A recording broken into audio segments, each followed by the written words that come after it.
have a very hectic schedule with so many cases, meeting clients, giving or delegating the work to your team who do either the civil or criminal cases. A lot of your clients are your friends. So if their win or loss or their problems have stress, a certain amount of stress on you, how do you divide your stress life, your work life, and your leisure life between all the three? How do you divide your day, your So let me time? break it up because not most of what you said was accurate. First, I don't have such a hectic day. Okay. By nature, and by nature and by habitants, I'm fairly lazy. So early in life, after say the first 20 years of the profession, I've been in it for about 40. I'm going to say something after you finish. Early in life, I started delegating a lot of work. And so at the moment, my role as far as the firm is concerned is really that of a mentor cum supervisor. You know, I keep in touch with what is happening because the firm, from the daytime, when we started, Manik and I, we were 2 people. Today we are over 100 lawyers with about 12 partners. So what we do is we have broken the firm into silos. So there are 3 partners which handle, there are now 4 partners including my elder daughter Tyra, which handle largely the Supreme Court and then do other work. Then there are 2 partners which handle all the High Court work. There are 2 partners which handle criminal work. There is 1 partner which handles everything in the consumer forum. And there is 1 partner which does arbitrations. So this is how it's done. And then what I basically do when a new matter comes is, I allocate, okay, this is, it should go here, it should go here, it should go here. So that's one way in which I supervise the firm.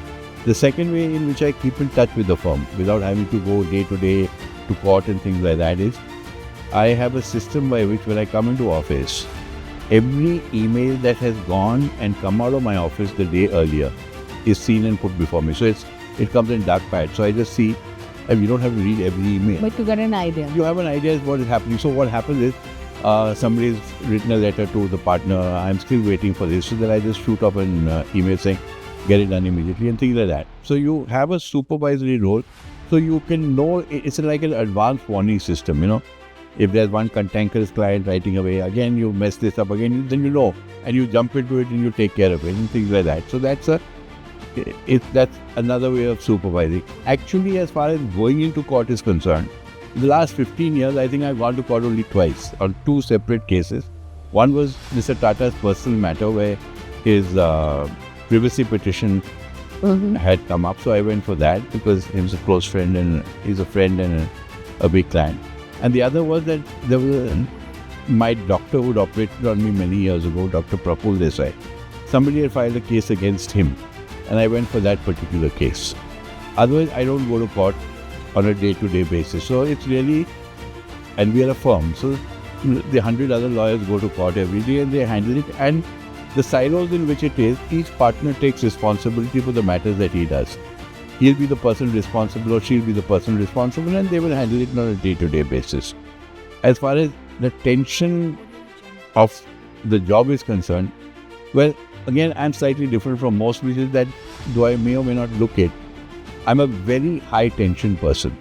By nature, I'm extremely edgy. I'm always worrying about a lot of things that you just don't need to worry about. And that's even in my sort of personal life. If this is there, oh God, I've got to see that. So that we just over the years learn to cope with it. So in between, for some time, I used to do TM, which is Transcendental Meditation, and that used to help at times with tension. But now over the years, I'm not that tense also.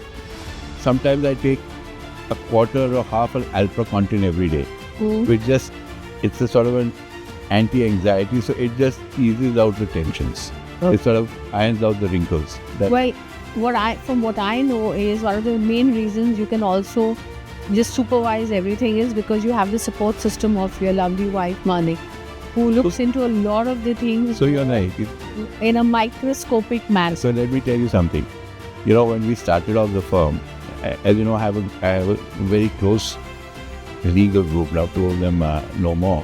So there were 5-6 of us. There was my friend Arun Jaitley, there is Mukul Rohgi, there was Rajiv Nair, there was my friend Anim Sardey, who's also no more. me and another friend of ours called Beena Gupta. We used to have a regular gang, and we used to meet every Saturday for lunch. You have many gangs. Yeah, but this was one of my most favored.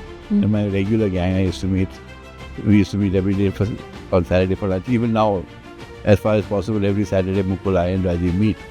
So, Manik was always known as the far harder working of the two of us. There was no doubt about it, and everybody. So when Tahira was born and Manik went out of the profession for a year or two, some of my friends got seriously worried. And they came to Manik and said, "Yeah, will he be able to handle things without her?" But then I did. So that's how I did. So yeah, so Manik was a great support system. And then both the daughters coming into the profession has also been a great support system, partly because, I can say this with some certainty that Tahira joining and Niharika joining gave me a second lease of life. Once you know that there's somebody you're going to hand it over to, Yes. Manik and I will both retire together in a sense. Once you know that there's somebody you're going to hand it over to, you get much more, you can invest in the future in that sense. And Tahira and I, you see, Niharika is a person who leaves the office behind when she comes home. Tahira and I both bring the office to the house. So, there were times when Tahira and I would be there and we'd be talking for 2-3 hours at a stretch about what happened here, what happened in that case, why is this happening. And both Manik and Niharika get fed up and say, "Okay, listen, let's talk about something else. We are sick of hearing about you and your partners and so on and so forth." So, of course, it's a great support system. It's actually, it's sort of now like one unit. It's not that they're supporting me, it's like one unit. Everyone works together in their own fields. You've been very lucky that way. One side you had Manik and now you have your daughter. Yeah, I have. So which side of, one is a criminal lawyer, is it? Niharika and Criminal, and Tahira is civil. so again the perfect combination. Yeah. And that just worked out. Niharika liked criminal law, so she did it. Okay. And she was very interested and she got more and more adept at it, and that's how it happened. That worked out. The rest of it I planned. I always planned that the kids would join me very early in life. But when they were small, I sort of took it in that direction. Okay. But this just worked. Okay.